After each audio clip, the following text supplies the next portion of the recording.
আজকে আমি তোমাদেরকে আমার লাইফের থেকে ফালতু একটা স্টোরি শোনাবো। সময়টা ছিল 6-7-8 আই থিঙ্ক, পুরোপুরি মনে নেই, এরকম একটা সময় ছিল।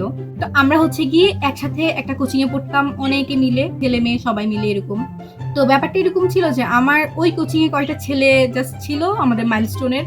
তো ওদের সাথে যা একটু টুকটাক কথা হতো, এছাড়া আমার আসলে কোনো ছেলের সাথে কোনো কথাই হতো না। ইভেন আমার একটা ছেলে ফ্রেন্ডও ছিল না, একটা মেয়ে ছিল, আমি নামটা নিব না কজ ওই মেয়ের রিলেটেড ফ্রেন্ড আমার সাথে এখনো অ্যাড আছে, তো আমি নাম বললে হয়তো বা সবাই কিনে যাবে। তো যাই হোক, ম্যাথ ক্লাস করতাম। তো একদিন হচ্ছে গিয়ে আমরা সবাই ছুটি দিচ্ছে, ছুটি দেওয়ার পর আমরা আসতেছি বাসায়। ব্যাপারটা এরকম হয়েছে যে সে তার মায়ের সাথে রাস্তা দিয়ে আসতেছিল। আর ছুটি যেহেতু হয়েছে, একসাথে তো আমরা আসবো, এরকম হয়ে যায় না যে র্যান্ডম করে একটা পাবলিক আমার সাথে হাঁটতেছে, মানে গতি হয়তো একই হয়ে যায়, তো যার কারণে মনে হয় যে আমরা পাশাপাশি হাঁটতেছি। তো সে তার মাকে বলতেছে যে দেখো কানিজ কত খারাপ, ও একটা ছেলে ফ্রেন্ডের সাথে মানে একটা ছেলের সাথে হাঁটতেছে, এটা ওর বয়ফ্রেন্ড। মানে সিরিয়াসলি, আমার বয়ফ্রেন্ড বানাই দিছে ওটাকে, তার মায়ের কাছে ভালো সাজার জন্য। মানে আমি কি পরিমাণের গাধা হইলে।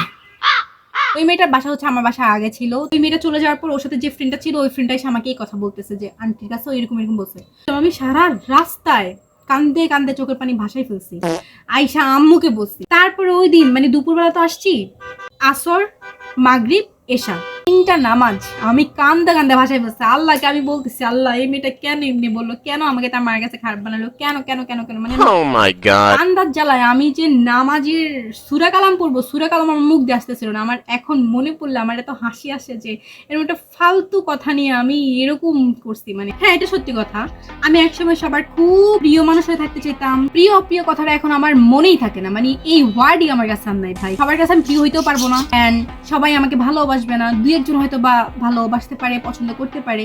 কিন্তু আমার কাছে এখন মনে হয় যে যে মানুষটা আসলে সবার কাছে প্রিয়, তার এক নম্বরের ভণ্ড, প্রতারক।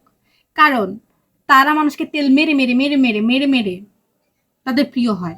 একটা মানুষ কোনোদিনও সবার কাছে প্রিয় হইতে পারে না ভাই, জিন্দেগিতেও না। তো তখন হচ্ছে গিয়ে আমি কি পরিমাণে ভীতু ছিলাম, আমার এখন মনে হয় যে আমি আসলে এরকম একটা মানুষ ছিলাম। ও আল্লাহ, সিরিয়াস, মানে আমি এত বোকা ছিলাম যে আমি চিন্তা করতাম আমি সবার কাছে ভালো থাকি। বাট এখন আমার কাছে মনে হয় যে ভাই, সবার কাছে ভালো থাকার জন্য আমি দুনিয়ায় আসি নাই।